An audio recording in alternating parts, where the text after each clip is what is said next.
क्या महाभारत का अश्वत्थामा आज भी जीवित है?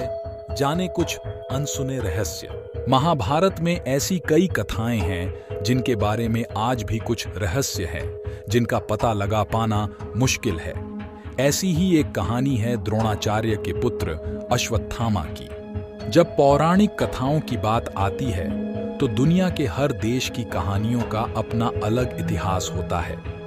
हमारे देश में भी कई ऐसी पौराणिक कथाएं प्रचलित हैं जिनके बारे में दुनिया अब तक अनजान है। महाभारत और रामायण जैसे महाकाव्य हमें कई हिंदू पौराणिक कथाओं के बारे में बताते हैं। ऐसी ही एक कहानी महाभारत ग्रंथ में आने वाले महान योद्धा अश्वत्थामा के बारे में बताती है, जिसे अंत तक दुख से भरा जीवन जीने का श्राप मिला था। जब भी अश्वत्थामा का जिक्र आता है तब उन्हें महाभारत में एक महान योद्धाओं का दर्जा दिया जाता है। कई लोगों का मानना है कि महाभारत के युद्ध के बाद भी अश्वत्थामा जीवित थे, और कई लोग इस बात की चर्चा भी करते हैं कि अश्वत्थामा आज भी जीवित हैं। आइए जानें कि क्या सच में अश्वत्थामा जीवित हैं और उनसे जुड़े कुछ रहस्यों के बारे में भी जानें। महाभारत में जब भी अश्वत्थामा का जिक्र आता है उन्हें गुरु द्रोणाचार्य के पुत्र और आर्षि भारद्वाज के पोते 7 चिरंजीवी में से एक और अमरों में से एक माना जाता है। ऐसा माना जाता है कि उन्हें भगवान शिव से अमृता का वरदान प्राप्त था।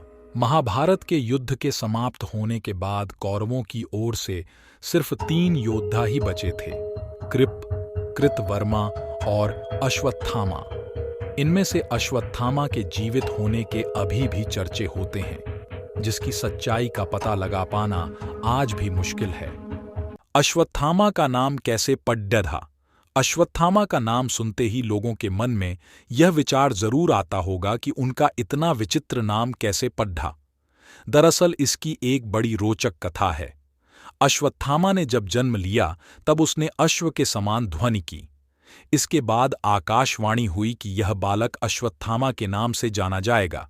महाभारत की कथा के अनुसार अश्वत्थामा के सिर पर जन्म से ही एक मणि थी।